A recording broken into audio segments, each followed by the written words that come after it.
How you doing, family? So we have some more clarifying questions that lead to chalk outlines. So what is our question, or what are our questions today? One, do I believe there are some viable, or is there a viable model for law enforcement moving forward? And do I have any other thoughts associated with what's going on with police and policing right now? So I believe this is video log number 4. I think it's my 4. Yeah. So my suggestion, it's a possible solution, a new model for law enforcement.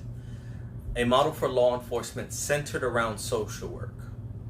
While this measure will not be freely accepted by the law enforcement community, here are a few things to consider in that vein. One, the current model is not working, simply not working. Localities often burden police with responsibilities which would be better handled and other areas are better equipped to handle, such as social work or somebody with a social work background. And ultimately, the police are accountable to the city and its citizens. So whether they agree with the model change or not, they have to change it if that's what the city and the people decide.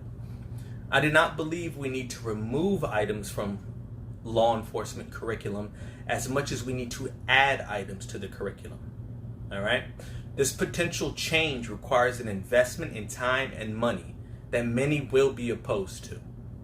The Norwegian model of correctional officers gives us an idea of how investment can be done to qualify and equip people for the task that society asks them to engage in. The Norwegian training model produces the equivalent of a degree upon completion of the training. Their training process is over 2 years, with the requirement that the individual stays with the agency for at least 1 year upon completion of the program. I would recommend partnering with local community colleges to build curriculum into the existing police and law enforcement curriculum, which sees candidates graduate as officers and also be conferred a dual degree in social work. The locality then would incentivize these police officers, new ones or existing ones, to obtain a baccalaureate in social work. So the city could give them a pay raise eventually if they acquire the baccalaureate. An officer needs to be able to properly and legally detain a subject, handcuff, arrest, etc. But the important part is what is done after that. Does this person actually need to go to jail? Maybe they need to go to rehab, detox, the food bank, or maybe a vocational center. A social work model acknowledges the myriad needs for law enforcement in the way of criminal justice, psychology, counseling, and sociology, to name a few. All right? Changing the police model to a truly service-driven model, directing the community to the services available in that community, and advising the city leaders on what is actually needed by its citizenry and what is actually transpiring at a first-hand level. Police have the opportunity, and many are, the closest to the people of a city. Such an approach would reduce the damage that the us versus them mindset that currently exists in the law enforcement community and within the law enforcement culture.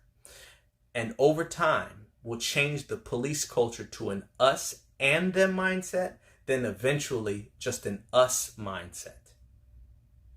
If you want to get an idea of how poisonous and dangerous police culture is at times, you're on Facebook. Check out the police blogs such as Law Officer and Law Enforcement Today. But I'll advise you, prepare yourself adequately before you do. It's one of the saddest things, often racist, public displays I've ever seen. Law enforcement agencies, in my opinion, should not be permitted to have a public relations department in its current format. Too often we have seen police agencies put out a statement of events associated with a police altercation only to find out it's a lie, or it's misleading, or it's a lie by omission. A government agency should not be allowed to freely and casually lie to the American public. For a recent example, read the initial statements from the Buffalo Police Department on the assault of the 75-year-old protester. They said he tripped and fell.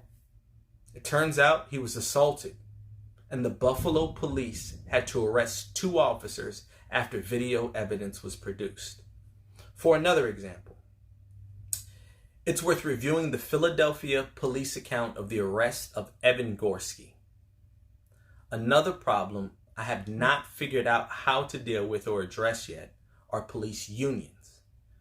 They are not governmental agencies, and I believe in their advocacy work on behalf of the working conditions of police officers, including their pay and benefits. All right.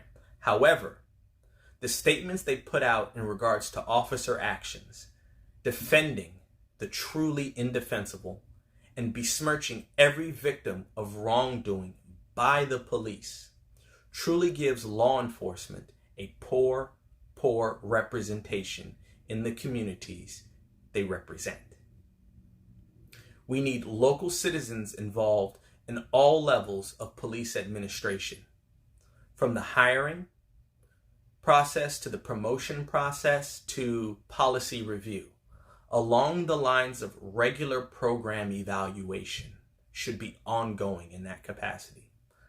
Let me reiterate from an earlier video, it is not important that my solutions are accepted as the answer. I'm recommending solutions.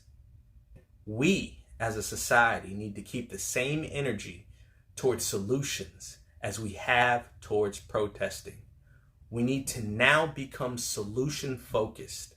While law enforcement is one of my areas of expertise, there may be better, more viable, more creative, and more effective solutions that somebody else has.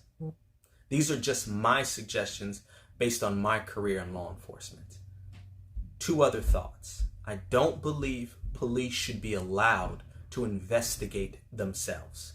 Too often we've seen historically police officers being investigated for 2, 3, 4, 5 months, whereas somebody else, a civilian, a citizen accused of the same crime is investigated and arrested in 24 hours. And what we've seen in the last week is how quickly police officers can be arrested. It lets us know that when properly motivated and properly held accountable, police can investigate, arrest, and prosecute fairly quickly. The problems, the holdups we've seen in the past are based on institutional and structural failure. It is ineptitude that we've seen that has allowed this to go on for so long. These are just some thoughts of mine. Peace and blessings, everybody. Let me know what thoughts you have. 06.